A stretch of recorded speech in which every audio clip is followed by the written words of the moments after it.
Welcome, everyone, to the 9th webinar in Humanity in Action Poland's 10 Stages, Human Rights from History to Action series, which is supported by Google Poland and which is held under the patronage of Babka od Histy and NGOPL. And all our discussions, including today's one, have involved experts, academics, educators, and advocates, and have been grounded in Professor Gregory Stanton's 10 Stages of Genocide framework. And they are also directly connected to the HIE Poland's 10 Stages educational app, which is the first of its kind, available for free in 3 languages: Polish, German, and English, as well as the website. As I mentioned, following Professor Gregory Stanton's framework, we have already explored 9 out of 10 stages: classification, symbolization, discrimination, dehumanization, organization, polarization, preparation, persecution, and extermination. Next week, on December the 10th, we will conclude our series with the final stage, which is genocide denial. However, today, together with our brilliant speaker, Dr. Katarzyna Ojrzyńska, we will take a horizontal look across all of these stages by examining the experiences of people with disabilities. Why is this horizontal perspective so important? People with disabilities constitute one of the most historically and persistently marginalized groups. Although they make up a significant portion of the world's population, they have often been overlooked in human rights history and in mainstream advocacy. And to address this, today's session traces the experiences of people with disabilities across all 10 stages of genocide, from classification to denial, revealing how patterns of exclusion, dehumanization, and violence take root and endure. And we will approach this topic through a historical lens. And to manage your audience's expectations, this will be an in-depth session, but also one that offers actionable insights from our guest speaker. And I'm certain that those involved both in research as well as teaching and education more generally across age groups will gain a great deal from Katarzyna Ojrzyńska's expertise. And this confidence stems from the exceptional academic research know-how, expertise, and experience of Dr. Katarzyna Ojrzyńska, who will guide us through these complex issues. Katarzyna Ojrzyńska is a leading scholar in cultural disability studies, is an assistant professor in the Department of English Studies in Drama, Theatre, and Film at the University of Łódź. Her extensive academic work also explores historical memory and contemporary representations of the Nazi extermination of people with disabilities. And in addition, she has also translated into Polish several key works in disability studies, including books by seminal authors such as Professor Rosemary Garland-Thompson, Tobin Zibes, or Ellie Clare. Welcome, Katarzyna. Thank you very much, Magda, for this generous introduction. And perhaps I should also add that I am a white woman in my early 40s. I'm wearing glasses and I've got quite messy brown, a bit reddish hair. And right now I'm sitting in my home office in Łódź, and there are some bookshelves right behind me. So thank you very much for this invitation. I really feel honored to be here. Thank you, Katarzyna, for the visual description. As for me, I'm also wearing glasses. I also have kind of curlish hair. In the background, there is kind of white wall, no books. The books are hidden somewhere else in the room. So let's start with the first question. In our Humanity in Action Poland mobile application, 10 Stages of Genocide, as you know, we illustrate each stage through histories of real people. And in the first stage, classification, people began to be divided into opposing groups, into so-called us versus so-called them, a dynamic that can be countered by emphasizing shared values and experiences among different people. And for this stage, we focus, among other people, on Ernst Pucki, who was a wandering laborer whose poverty and disability, as well as refusal to settle and vocal criticism to authorities, led the Nazi state to label him, so-called asocial. And after years in institutions and repeated imprisonments, he was sent in 1944 to the Hademo Psychiatric Hospital, which was one of the killing sites of Action or Action T4. And because Action T4 is not really common knowledge, unfortunately, could you please explain what it was, what was its core underpinning ideology? So tell us more or less in a nutshell about this complex historical fact, what you think should be included in every history book when you think about Action T4. Right. So perhaps, first of all, I should explain that I'm not a historian, but I'll try to share the knowledge that I gained during my research, as well as some thoughts and some perhaps analysis of what I've gathered. The topic, it will be very difficult for me to explain everything in a nutshell because the topic is very complex, but I'll try. And I will occasionally take a look at my notes in order to not to forget any important, to my mind, information. Right. What should I add at this point? I think I don't mind being interrupted, especially given that I have some problems with my throat and I may need to take some breaks to take a sip.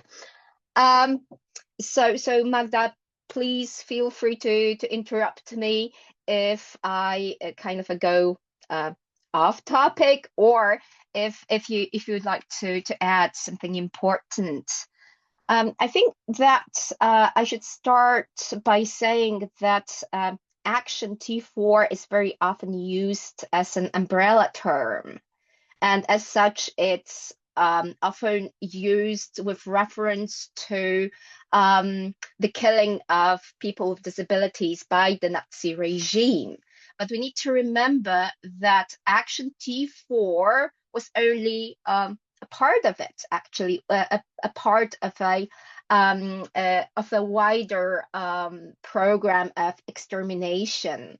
So Action T4 was highly well organized and quite well planned, systematic, and secret project that officially started in August 1939 with a letter, actually a letter from Hitler that authorized the so-called mercy killings.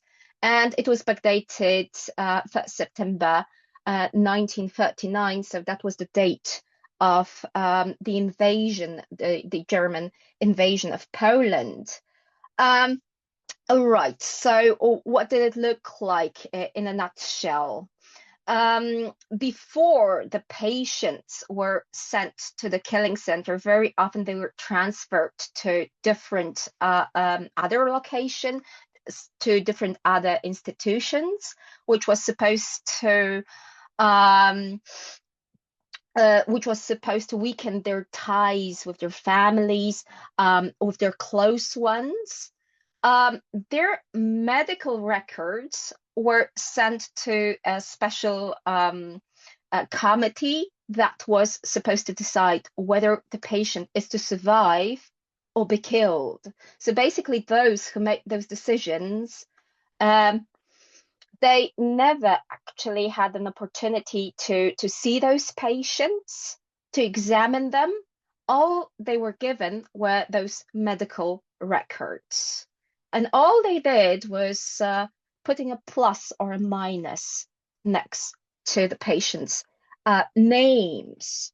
And eventually, most of them ended up in one of those six killing centers where they were exterminated, very often gassed, and then cremated. Then the family would receive basically a false, well, certificate. I mean, the certificate was not false as such. It stated that the patient died, but actually the reasons, the cause of their death was obviously fabricated along with the ashes. Um, right, but the thing is that many of those killing centers were not like totally isolated.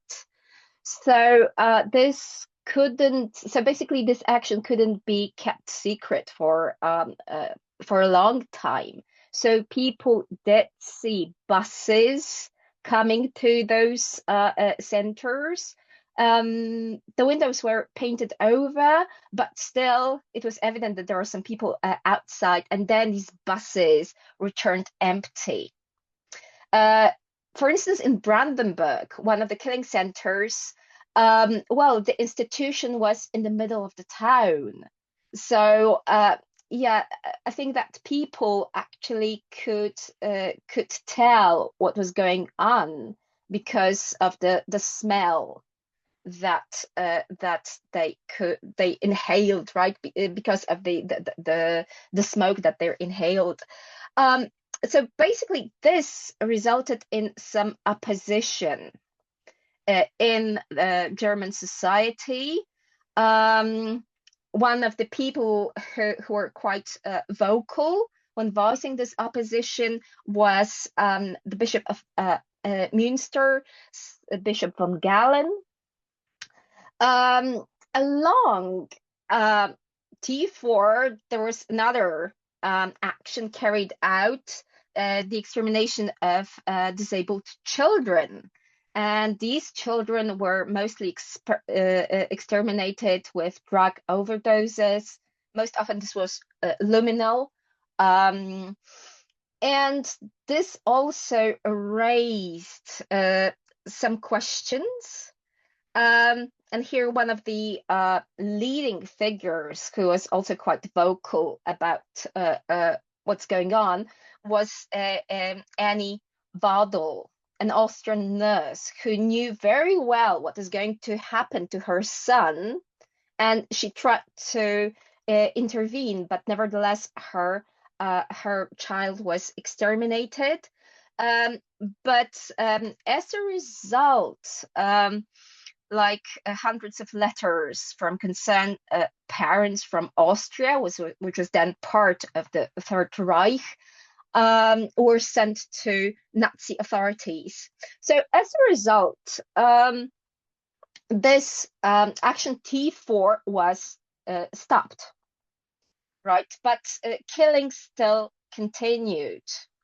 So the patients were killed with, again, large doses of barbiturates, mostly luminal, as well as with the so-called starvation diet, by neglect, simply. So this continued even after, sometime after the war ended. Uh, and I think that it is quite important to put this in a broader context. of what happened in Germany earlier, as well as in some other Western countries, and as well as Eastern European. Um, so first of all, I would like us to move back to the 1920s, and it needs to be remembered that the 1920s were quite important for psychiatry. This was a kind of a moment of a kind of a change of the approach to psychiatry. So there were a lot of ideas and initiatives that sought to improve the conditions in mental institutions. There was a bit of focus on rehabilitation, on reintegrating patients into society. There was also there were also some debates on the possibility of reintroducing the patients to the community, so community psychiatry. Yet, not much of this was introduced in Germany because of the financial problems. So we do need to remember that Germany was hit hard by the hyperinflation in the 1920s. Then towards the end of the 1920s by the Great Depression. And this was basically the beginning of Hitler's ascent to power. Right, and the Nazi propaganda used this very effectively. They used the anger, they used the fear and uncertainty about the future. And these were like very dominant, prevalent feelings in German society then. So, right, so Nazi propaganda directed these strong feelings at certain specific groups that could serve as a kind of scapegoats. The Nazi propaganda also extensively used certain twisted Darwinian ideas, taking recourse to social Darwinism, as well as eugenics and the eugenic theories and thought. And eugenics at that time was quite popular among especially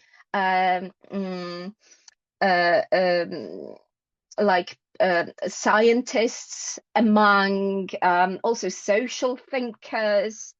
It was not early in Nazi Germany, so the beginnings of the eugenics date back to Victorian times, for instance, to Gralton and the UK. Generally, eugenics was supposed to improve future societies, improve the human race by eliminating those that are labeled as deficient, that are labeled as in some ways defective, useless. And among these groups were obviously people with disabilities. It needs to be mentioned that historians of medicine often accentuate the fact that those major theorists of eugenics did not really want to kill people, right? What they promoted mostly was positive eugenics. So basically encouraging those people who are healthy, who are valuable to procreate. We need to remember that even in Poland after the war, we can find certain legal regulation that specify that people who have any kind of mental illness or contagious diseases, then they should not actually be allowed to get married. So this was yes, this was a kind of a view that persisted, right, and that continued also later. Uh, as for negative eugenics, what was proposed was basically sterilization, right? And the Nazis were not the first one to introduce that. So people were sterilized earlier on in the US, right? The killing technologies used by the Nazis were not invented by them, actually. If you think about, for instance, gas chambers, the first mobile gas chambers were actually used in Victorian times to kill stray cats and dogs. This is what Cameron Munro has researched quite a lot. Later on, this technology was then again adopted in the US, and it was used in the 1920s in some states. As far as I remember, the first one was Nevada, to offer a more humane alternative to other forms of basically perform capital punishment, right? So it was also a way of killing prisoners. However, right, this the eugenic ideas certainly created this kind of a hierarchy of people, some of whom were considered basically worthless, or to borrow a term from the Nazi propaganda and from a kind of a small book, a kind of a brochure that was published in Germany already in 1920. They were labeled as life unworthy of life. And some supporters of eugenics actually put forward the idea of exterminating people who are a burden to society much earlier than the Nazis. So it was a kind of shocking for me to discover that George Bernard Shaw was very much concerned with various social issues. He was, well, the father of realism in British theatre, who presented on the stage a number of topics that were very important, very crucial, and which concerned the working class, women's rights, and so on and so forth.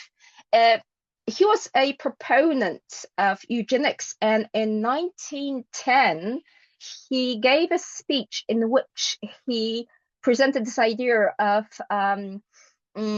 building lethal chambers where people who are a burden to society may need to be exterminated at some point in the future. And he was not the first one to propose this. As a matter of fact. So these ideas sprouted elsewhere and then were adopted by the Nazis. As I mentioned earlier, one of the key texts for the propaganda was this kind of short book, a kind of a booklet authored by a jurist, Carl Binding, and a psychiatrist, Alfred Hoche, and it was titled "Allowing the Destruction of Life Unworthy of Life." What do we see in the 1930s? First of all, growing institutionalization of people with disabilities, both young and adult, right? So it's kind of a segregation. Um, the Nazi propaganda presented them as a kind of a threat to society, to nation, to the Aryan race, very often using some agricultural metaphors. So Zygmunt Bauman called the Nazi regime a kind of a gardening state. And the role of the authorities was to get rid of the weeds so that those more valuable plants can flourish. And of course, we know who the weeds were. This propaganda definitely intensified during the war. So we may actually find a lot of posters that illustrate this, that present people with disabilities as a kind of a burden, also financial burden to German society. For instance, there is this one poster from which we learn that the upkeep of a single psychiatric patient, the money that we spend on that would suffice to provide for a family, a healthy Aryan family of 5. Right. So, right, the one thing was presenting people with disabilities as a threat, as an economic burden. These were quite important factors, but I think that I'd also like to mention philosopher Georgia Agamben, who actually argued that Action T4 and all the other killings, they were in fact a kind of an significant organizational burden. So right, so when these projects were implemented, they didn't bring much gain to the Nazis in terms of well, some economic gain or any other gain. This was basically a burden, and what he argues is that the Nazi state was basically a kind of a biopolitical state, and these projects, these actions, mostly were supposed to test how far the state can go where when it wants to control the basically physical composition of the nation. Right. So then also there were also certain films that I think that were used by the Nazis. One of them was Design on 11, Existence Without Life, which is quite interesting because it monsterizes people with disabilities, people with atypical body minds, and uses various cinematic techniques to do that, right? Especially light, so that the people presented in those films look like some kind of monsters from horror stories. But they also use the discourse of kind of a pity and charity, presenting these killings also as mercy killings, right? And here I'd just like to mention another film, I Accuse, that presents a dying, well, not really dying, but a woman who has some kind of what could be labeled as severe disability. I think that her condition is never explicitly named or diagnosed in the movie, but some people argue that it is closely modeled upon multiple sclerosis, and she has a husband who is a doctor, who is a physician, and he sees all her suffering.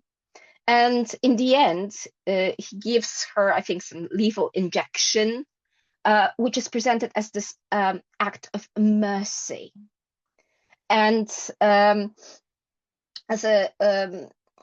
actually a duty, right, of a physician um, who should kind of save those who are incurable from their pain. Right, and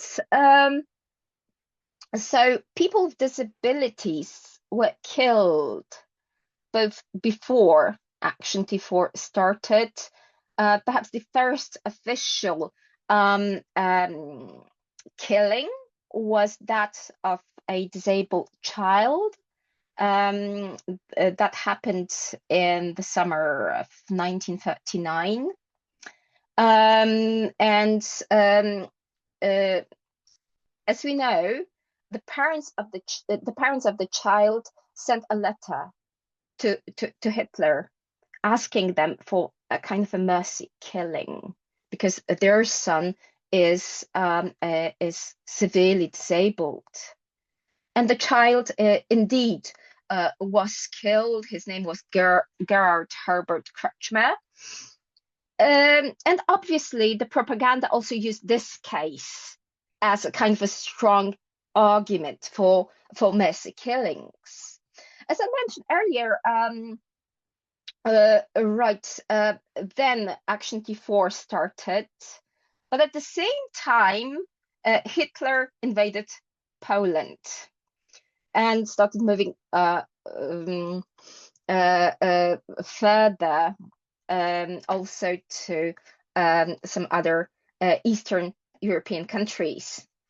And actually, the first killings, mass killings in the gas chamber, were first performed there.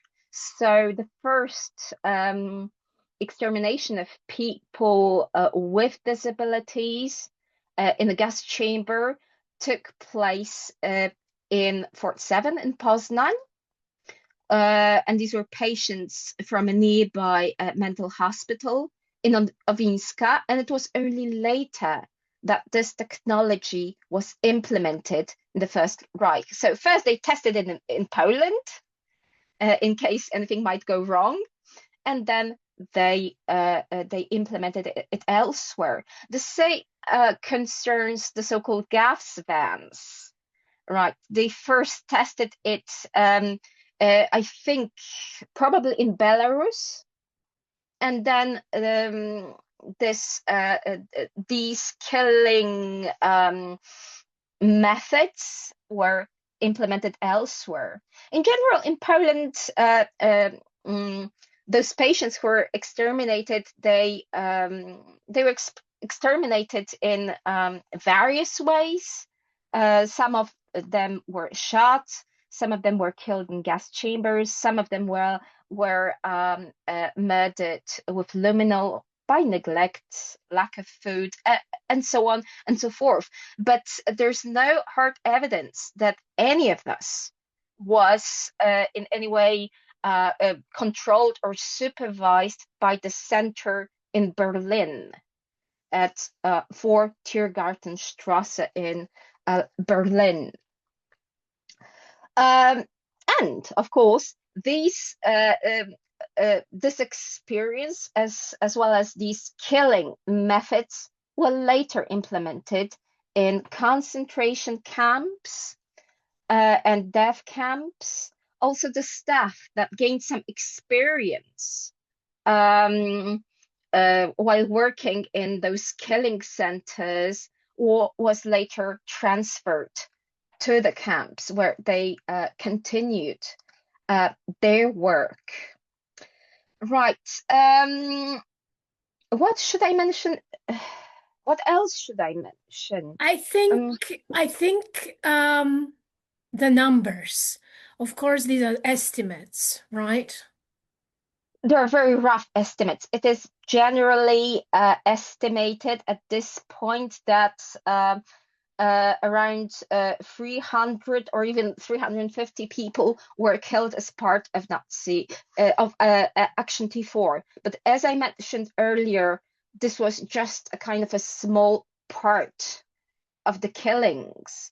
And then when it comes to, for instance, victims in Poland, then yes, we may find some data on those patients that were mass exterminated, but many of them died because they have had no access to food, to medications, right, or simply by neglect, because there were like not enough people who would look after them and care for their needs.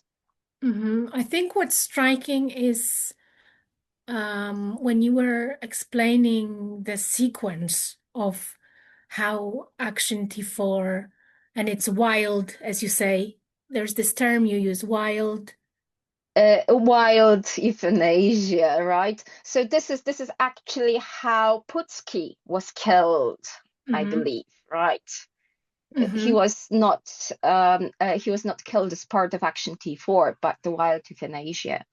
Yes, which was like under the bigger umbrella that aligned with the underpinning ideology of Action T4. And you already also deciphered the name, why Action T4. If you can tell us a little bit more about that, that it stands for Yes, these were the headquarters. This was where the headquarters were located in in Berlin. in Berlin. The building no longer exists. So in 1989, there was a memorial plaque erected there, a kind of a small plaque that you could easily overlook because it's kind of a part of the pavement. Hmm. And what you can find, what you could find there then was also kind of an abstract an abstract sculpture, which well doesn't connect much, at least at the first glance, with Action T4, and it was really repurposed to to serve the purpose. So that's Berlin Junction. It's called the Berlin Junction. So it was only later when another memorial was erected. And we will speak about that other memorial a little bit more later on. But what's striking is that the sequence of Action T4, or actually the sequence of enabled Action T4 to come about, aligns with the stages of genocidal processes, right? From you explain that from categorizing, it's a difficult word, to stigmatization, dehumanization, then targeted persecution, mass killing, but also you mentioned the denial when you mentioned the concealment of evidence, even when you say it's really hard to estimate the numbers of victims, it is linked directly to the last stage of the genocide. So then it kind of Yeah, denial. I think that perhaps we should elaborate a bit more on that, because what is quite striking is that these victims were not really uh, remembered after the war. Some victims of sterilization actually wanted to get some restitution, and they wanted to get the status of the victims of the Nazi regime, of National Socialism, but they were not granted. They weren't granted the status because at the time, sterilization, forced sterilization, was seen as a legitimate medical procedure. So this, well, the response that they got was, but this was not part of like the Nazi scheme, right? So there was a lot of shame related to disability. What's also, I think, quite striking in Germany is that the names of the victims were kept secret, right? And this was closely connected to the federal law, according to which you cannot reveal these names or because you can reveal them unless they may adversely impact the personal rights of some third party. So basically, they were kept secret because actually it was believed that the families might actually be in some way stigmatized because of the fact that they had a person who was either intellectually disabled or had some mental disability, um, right, as family members. And it only changed very recently. Right, the first kind of a moment of change was in the early 21st century, and this was when Haggai Aviel, a Jewish head of a Jewish organization against psychiatric abuse, received a list of the names from the Federal Archive, from the German Federal Archive, and he published it online. And then he stood a trial. And as far as I remember, he was not allowed to enter the German Federal Archive, State Archive, ever again. Then I remember visiting Brandenburg in 2017 and having wonderful conversations with the head of the educational staff there, Christian Marx. And when I was leaving, we started talking about this concealment of the names, and I noticed like two books there, which are displayed there as part of the exhibition. And I opened them, and what I found inside were the names. So I remember asking Christian about this. So basically, they make this available they made it available to a wider audience, and was there already in 2017. But when I asked if I can take a photo, the response was nope, right? Kind of retorted instantly that I shouldn't do that. In 2018, the State Archive published a list of 30,000 names, right? So this is less than like 10%. Mm-hmm. So this shows that the stigma persisted, right? Yeah, and But in Poland it was different, but that's another story. would you like to tell us, or in Actually, this I signal, can. how it was in Poland before we move on? Yeah, because in Poland, the situation was quite different because the names were published. They were yes, they were never kept secret. Um, yep, but the problem, I think, was that after the war, what was dominant was this, first of all, discourse of pity. So there was this tendency to present the victims as those weakest of the weak and the poorest of the poor, without kind of reflecting on the reasons behind that, right? So basically, they were largely looked down on, and when they were mentioned, they were very often mentioned as a kind to accentuate the cruelty of the Nazis, right? And what I found particularly interesting was that in some works you can find um, arguments that are based on the very same um, um, tendency to essentialize certain features, certain hereditary features that we find in Nazi Germany. So some authors, for instance, call Germans degenerate, and call them degenerate because of hereditary Teutonic greed and cruelty.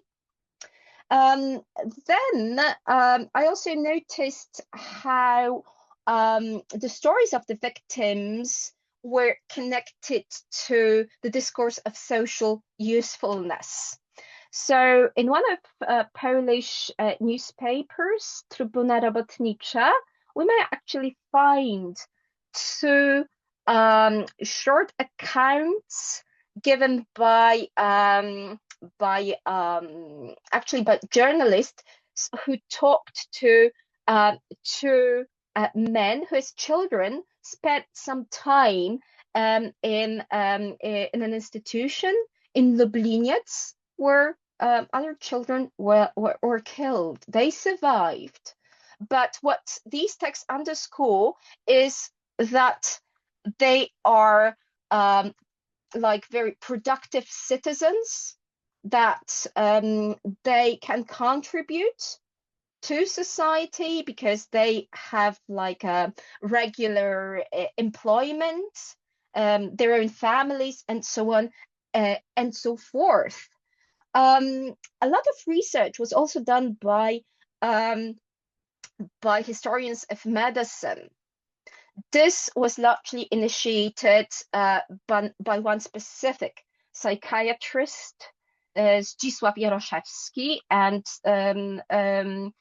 his work is now continued by Tadeusz Nasierowski and people who collaborate with him. And this was undoubtedly an important work. But the problem is that it mostly focused on the damage done to Polish psychiatry, right? So it is there is little focus on the victims. More recently, right, there's also a lot of focus on those doctors who some claim allegedly, but were very heroic, right, and were kind of saviors that were faithful to their oath. Of course, there are certain exceptions, and one of them is a very interesting book by Krystyna Schwentnerowa that was published in the late 1960s. Zbrodnia na Via Mercatorum. This sounds like a kind of a cheap crime story, crime on Via Mercatorum. But of course, we can see that the author's attitude to people with disabilities is somewhat prejudiced. But there are those moments where she actually accentuates the fact that their ways of being in the world were simply kind of alternatives of ways of being in the world. She focuses a lot on the victims, using the research done by her husband, who wasn't able to complete the book because of his untimely demise. Right. So again, in Poland, the well, these things were not kept secret, but not many people simply cared about the victims. And it is only recently that things have been changing, both in Germany and Austria and in Poland. The ongoing erasure that you describe, um, it could be argued that it started by having disabled victims being left out of the first major human rights framework, and I'm talking about the Universal Declaration of Human Rights, where people with disabilities who were, as we already established, victims of genocidal processes were not explicitly mentioned, together with non-heterosexual population, right? Absolutely. So this is a shocking fact. It was set in stone in a way for many years, and while that erasure of people with disabilities has been ongoing, disability movements have also been actively pushing back through various means, like through advocacy that has definitely helped address this erasure within the UN regime, let's say, including the establishing of the UN Convention on the Rights of Persons with Disabilities, which was adopted only after, was it 60 years, more or less, after the Universal Declaration of Human Rights was established. And also the disability movement was trying to push back this erasure through vibrant arts movement, disability and creep movement, offering various ways to reclaim that erasure, silence, and definitely a lot of those artists and activists not only tried to and have been trying to commemorate the victims, but also try to insist on making the connection between the historical atrocities, like the Nazi T4 program, and the ongoing reality of the extreme discrimination. For instance, forced sterilization, which exists also today. And you have researched those various issues, and you will tracing those various connections and links and correlations. And I was curious if you could share with us what, I don't know, performance, work of art, piece of disability writing or creep writing has stayed with you the most until today, both as a researcher and also as someone who is deeply committed to social justice. So if I may ask, what is One, that and why it one. had such a lasting impact on you? That's a very hard choice because this is what my research focused on mostly. And I think that there are a couple of works that I will just briefly mention. For sure, the documentary work done, for instance, by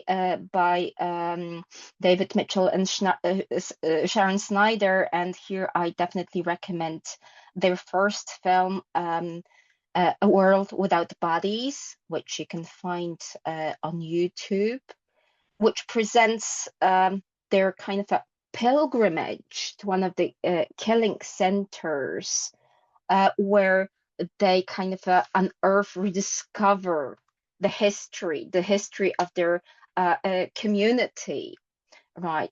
And uh, more recently, earlier this year, they produced another film, which is directed by their son, who actually, as a young kid, accompanied them earlier on on their earlier trip many years ago. And I think that it is very valuable, as I think it presents Action T4 in a nutshell. And I think they're perhaps even more um, effective and basically better at doing that than I was a moment ago. So I highly recommend the film. It's called Disposable Humanity. But apart from that, I think that it is really interesting to see how the community reclaims its history. Um, and I see some very specific trends that are visible here. So a term that nicely connects with what you mentioned is definitely the historical uncanny, a term coined by Suzanne Knittel, which refers to those moments, uncanny moments, when the past kind of unexpectedly resurfaces in the present.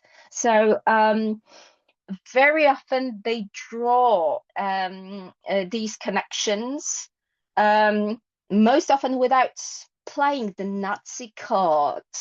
So without like putting a sign of equality between the past and the present, but paying attention to certain patterns and uncanny perhaps moments that we can find in the present. And this is the case of Liz Crow or Claire Cunningham, and her performance give me an answer, give me a reason to live. In which is very unusual from her earlier performances, because this is the first performance when she showed her vulnerability to the audience, and it is dedicated to the victims of the welfare reform in the UK, where when people with disabilities who used to gain some support from the state were asked to undergo a medical evaluation, right? And so, and at the same time, the media presented them as like those cheats who most of whom probably do not deserve the support. And the problem was that people who throughout their lives had to prove their worth, had to prove that they can do things, suddenly needed to do something totally different. They had to show their disability in such a way that that they could be provided with some further support from the state. And the result was that many people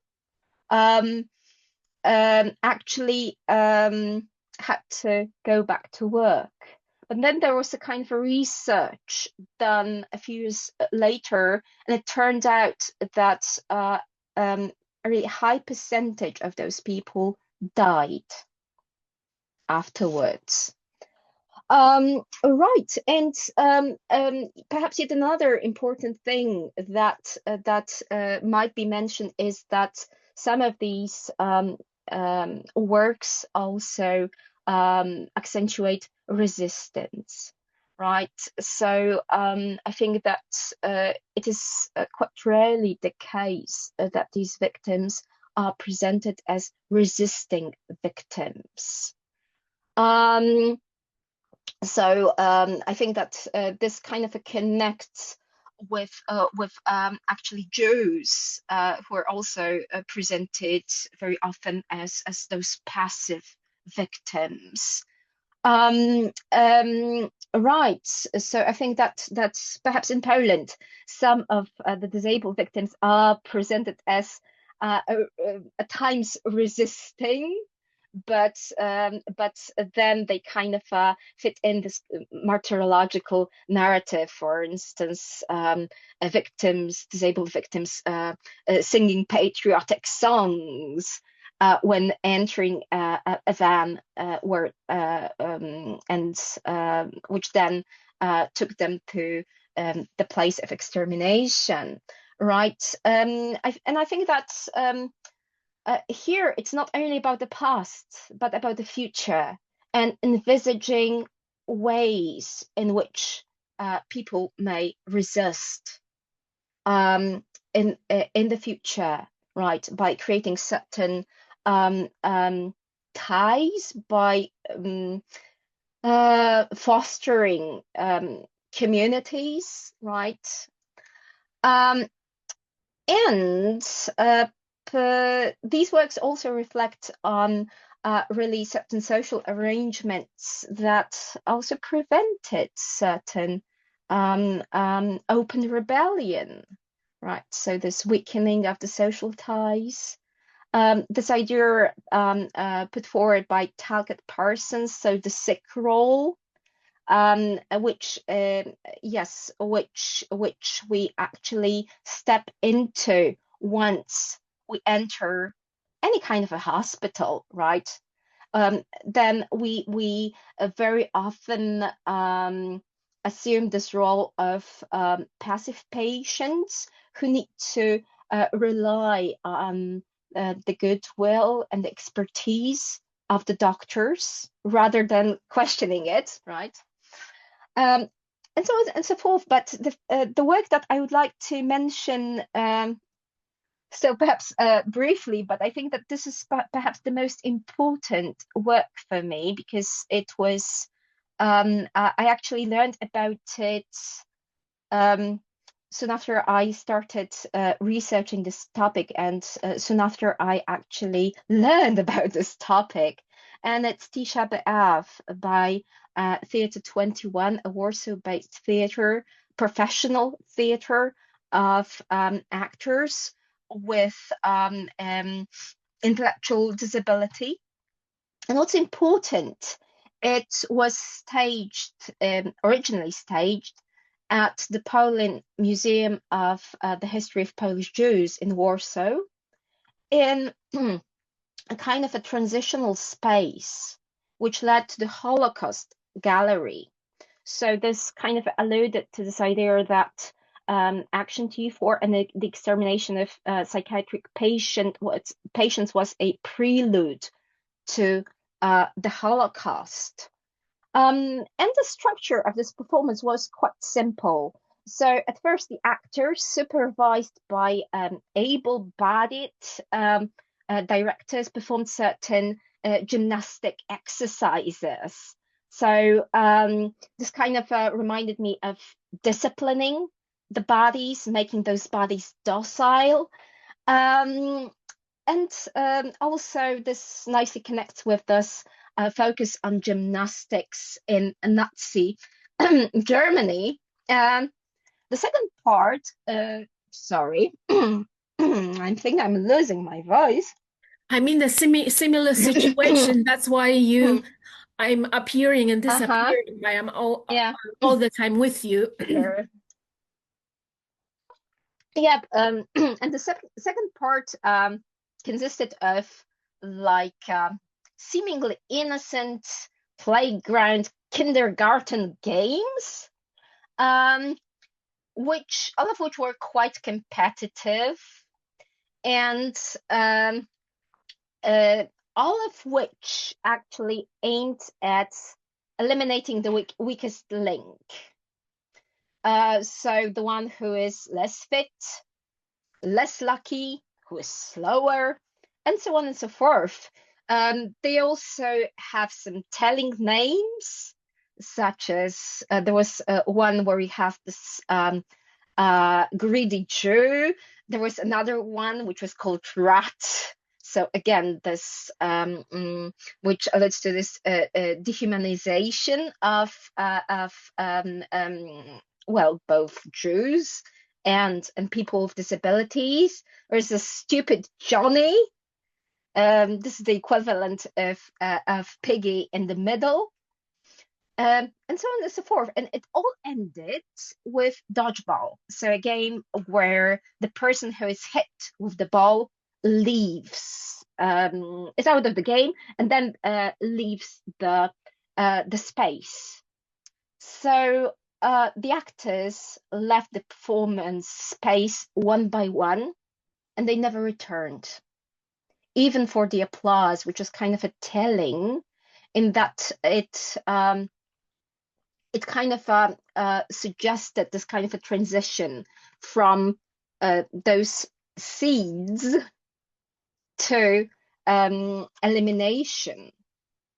And I think that it also there were some uncanny, historically uncanny moments, because when you think about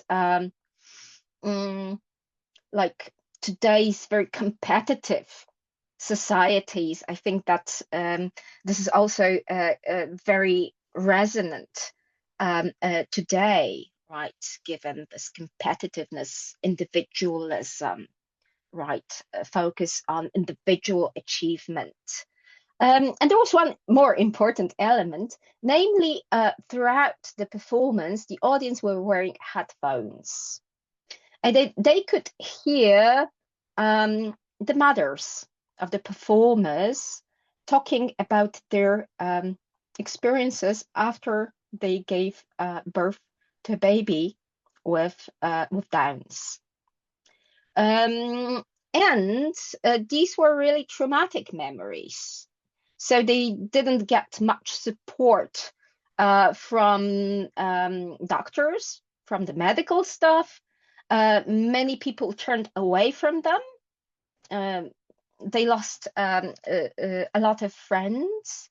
At the same time, they notice one of the notices that their life was normal at home, right? But once they left home and interacted with society, then things went wrong. And it was only in time that actually they managed to find some support and find a community who supports them. Obviously, yes. So this is kind of a very moving, but at the same time a very optimistic story. But there is also an unexpected ironic twist at the very end, because we learn from the last mother that she's so glad that her daughter will stay with her, that she's disabled and she'll stay with her forever, right? So so this is right. This shows that she does not really imagine her daughter making autonomous choices, and perhaps also living.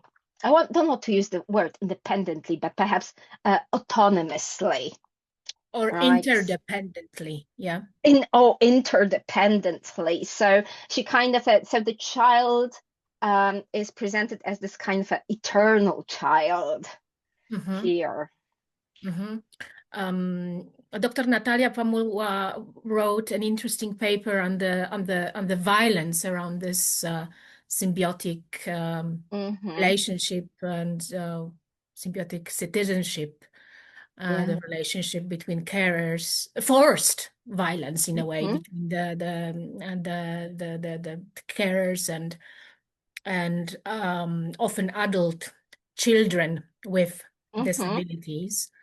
And I remember when we talked at one point, not during this webinar, but during during one of conversations that we had, and you were explaining, let's say, a conceptual toolbox that you have as a cultural disability studies scholar. Hmm. And one of the concepts that you mentioned is extremely effective, useful, potent for both analysis, but also as it can be a tool of kind of an empowerment, let's say, like a driver for action, Hmm. is the notion of representation, um, which has many various layers, meanings, etc. But I want to focus a little bit on that in the context of our topic of today's webinar, because you mentioned, the relationship between mothers and adult children of disabilities, and Hmm.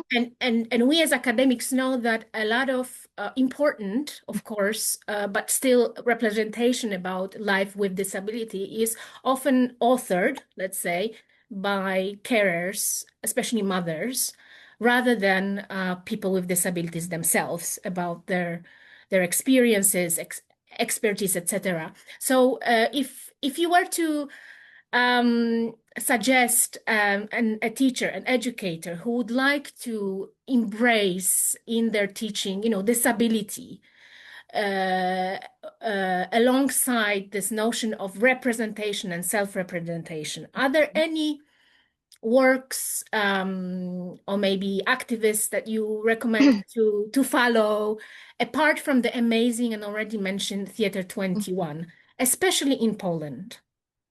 Especially in Poland. Uh, in Poland, yeah.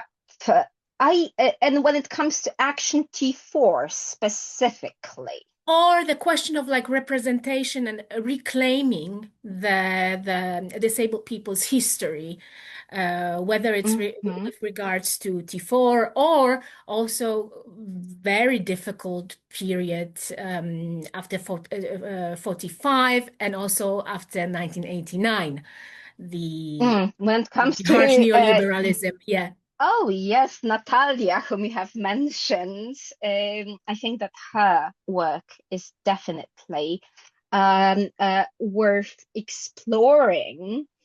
When it comes to the so-called transformation, right? So, what happened actually both before and after 1989. When it comes to T4, I think that I would definitely encourage looking into this topic, but through a critical lens. So obviously, the work done by Polish historians of medicine is very important, but only if we notice what's missing, right? In Poland, we also have one historian of medicine who is, I think, a bit more critical in that she also points to the popularity of eugenics in Poland. And this is Kamila Ozarczyk, and she published a chapter in a book edited by um, Marius Turda. I've got the title somewhere here. The History of East Central European Eugenics. Camila is also an author of a book published in Polish about the extermination of people in the region of Silesia. There are a lot of works of fiction that are perhaps not a lot, but there are a few works of fiction that tackle the subject. One of them is Anna Dziewit-Meller's Góra Tajget. But then it also presents the hospital from a perspective of a boy who's non-disabled. who ends up um, in the clinic because he has some problems with his stepfather, who is a Nazi officer. Um, um, but I would definitely recommend Kalina Borzejowska's recent book, which is, I think, a well balanced. It offers a well balanced view on extermination of psychiatric patients. It's called Bezduszny. Right, so this is what I would definitely recommend when it comes to Poland. But I would also recommend the strategies as well as certain concepts and ideas that were developed elsewhere. For instance, what I find quite interesting in Germany is the work initiated by Jutta Georg, who once worked at Hadamar, uh, um, yes, as at the Hadamar Memorial, and who actually started developing certain ways in which people with intellectual disability may participate in this memorial culture and certain memorial projects. Um, and I've already mentioned Christian Marx and Brandenburg. They also introduced certain programs inspired by Jutta Georg. So they hired people with intellectual disability as their tour guides.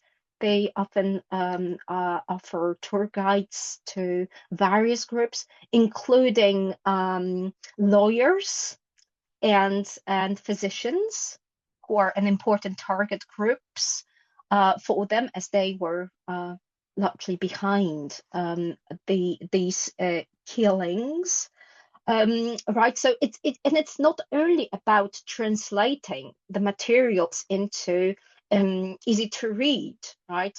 It's largely about organizing a safe space, which does not necessarily resemble an ordinary class, right? Because people who attended these workshops actually usually have very bad memories of their school education. Also, adjusting the pace to their needs, also giving them a choice what they would like to explore first, and what next. So also giving them a choice, and giving them an opportunity to decide how they want to explore this topic. When it's too much, when they would like to shift to a different topic, so they develop a kind of a network of different topics that can be explored in a non-linear fashion, right? And yeah, and given that Christian Marx was really willing to share this with me, I think that he might also be very helpful for actually others. Um, what else? I think that there are a lot of online resources, and I need to drink more. Sorry. Thank you very much for all those Mm-hmm. recommendations and tips. And um, both of us, we decided that we wanted to end on a note regarding allyship. Mm-hmm. And you, as I already mentioned, you are an academic who doesn't only sit in an ivory tower, but you are also invested in social justice, allyship, and you have extensive experience with our disabled people's movements. So I wanted to ask you about tips or actionable recommendations from your experience, Mm. which you could, offer people who would want to engage in a meaningful allyship with Yeah. disabled people's movement, or those who are already involved and are looking for ways to, diversify or deepen their commitment to trying to break the cycle of discrimination. And I'm especially interested in what are the like conceptual traps that they should Mm. try to avoid in this allyship? So false allyship. Yep. Good You know, intentions allyship. yeah. Yes, I answered this question, Magda, and I know that we've been talking for more than an hour already, but I just need to mention some people with whom I collaborated and who do wonderful work, which I would like to recommend because I really like to acknowledge the value of the work that they've been doing. So I'll just briefly mention, first of all, Emmeline Burdett, who is a disabled disability scholar, who's the author of Disability, Nazi Euthanasia, and the Legacy of the Nuremberg Medical Trial, quite a recent book, and who is also a co-editor of an academic blog, Public Disability History, and you can find some of her articles there. I would like to mention the T4 Association and the Gedencourt T4 blog run by Robert Partzer, who has done a lot of research on Poland, actually, and whose work I really value. And this is a very useful resource because he presents the victims there and their stories, which are then also used for educational purposes. They organize contests for theater groups that include actors with disabilities, as well as for, I think, secondary school students, where these groups participate in a workshop, and then they work on the biographies, and they actually create a performance around these biographies. So I think that might be also very useful. What may also be useful are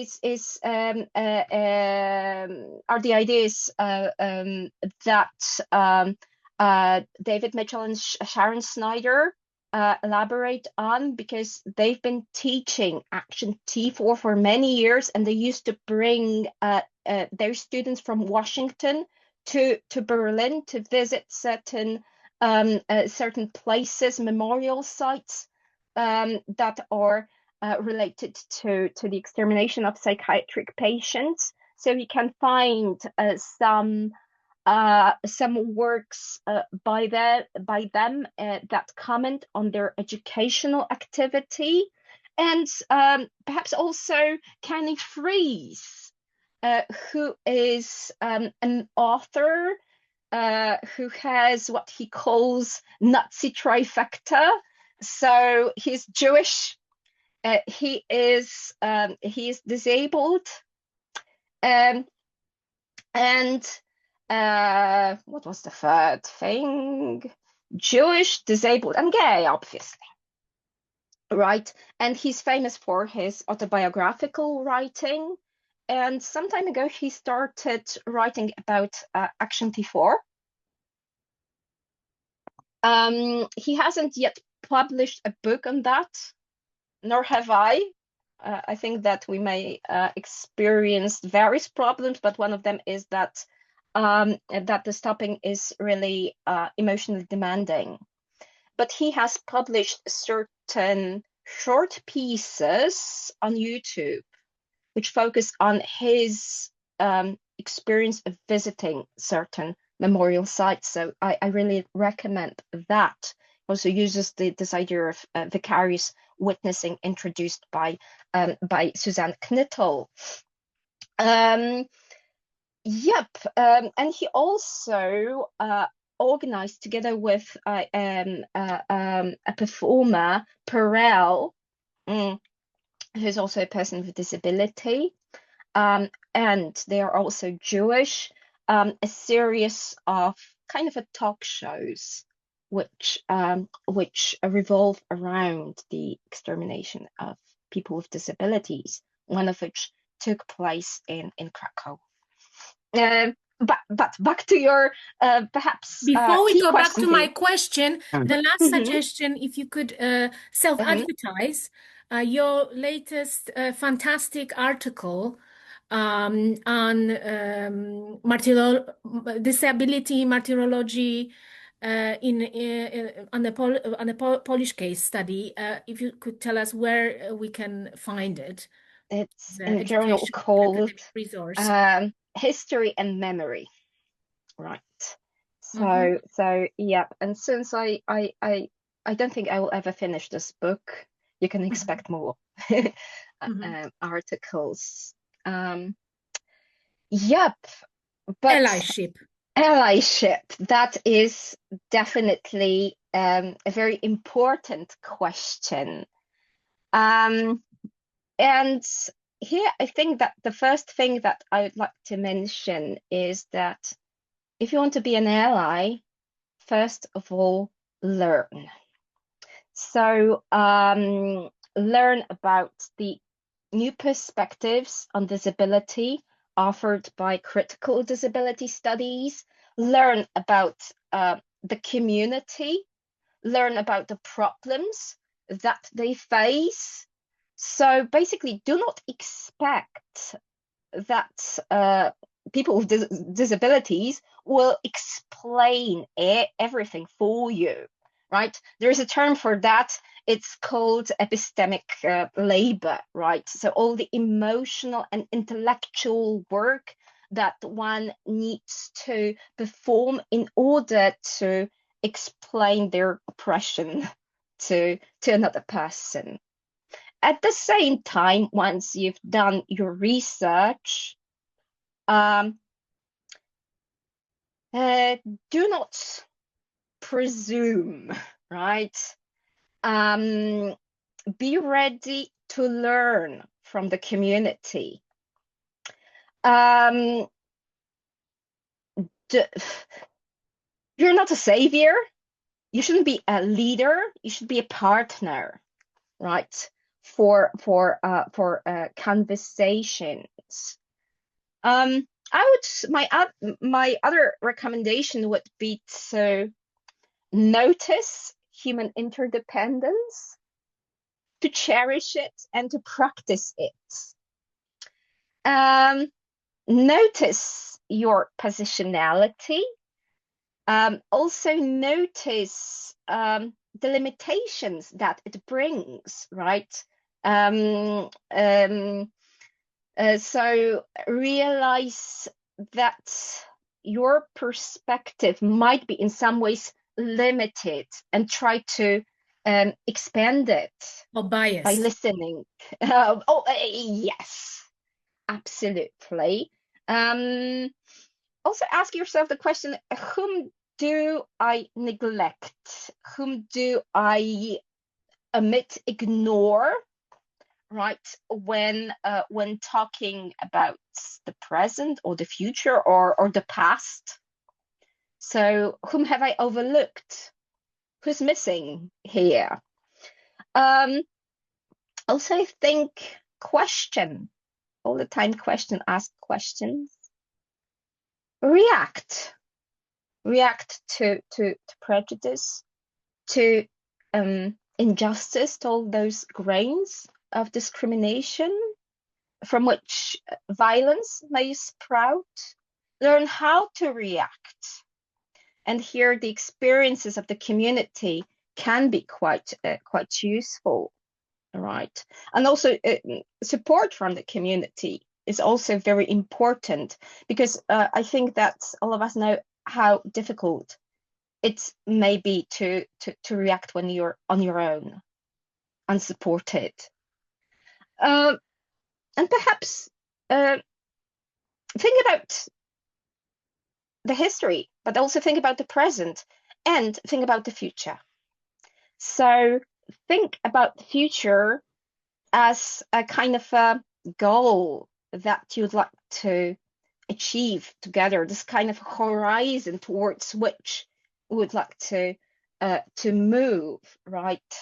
So engage in this kind of hmm, uh, inclusive world building and imagining the world otherwise. And I will Different. stop here. Yeah. Thank you so much, Katarzyna. And you mentioned the future.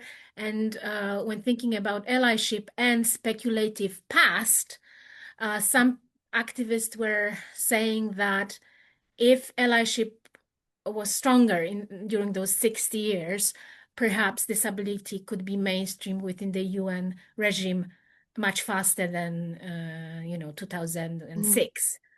Um, allyship is needed every day and horizontally in various activities that we are engaged in. And you also mentioned, not being a bystander Mhm. um, Would is you add anything to that? not being a bystander, basically.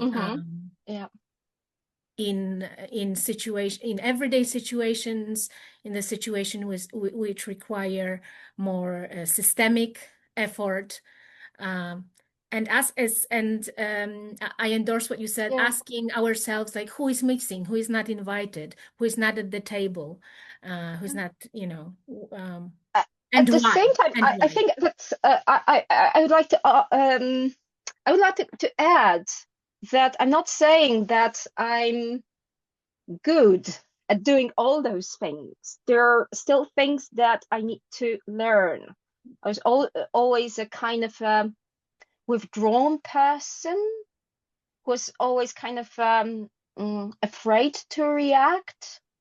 So this is also a thing that I'm in the process of learning. So it's not so that I've got all those skills, all the knowledge, but I think that I'm also in a kind of a process, right? And I think that we all should be, actually.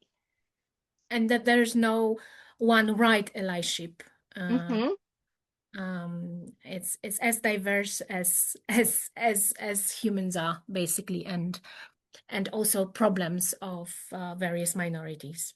Katarzyna, thank you very much for your critical work and for today's webinar. As always, I've learned so much from you, and thank you for your generosity with sharing your knowledge. We encourage all of you to make use of all the suggestions, practical suggestions that Katarzyna made, and also making use of the 10 stages, the educational mobile application, as well as visiting the website at www.10kroków.org, czyli tenkroków.org. That was easier in Polish. And next week we invite everybody. It would be a Wednesday, December the 10th. We invite you to the final webinar in this series, which will focus on the 10th stage of genocide, which is denial. Thank you Thank you very again. much for inviting me and for actually giving me an opportunity to contribute to this very important project. Thank you very much.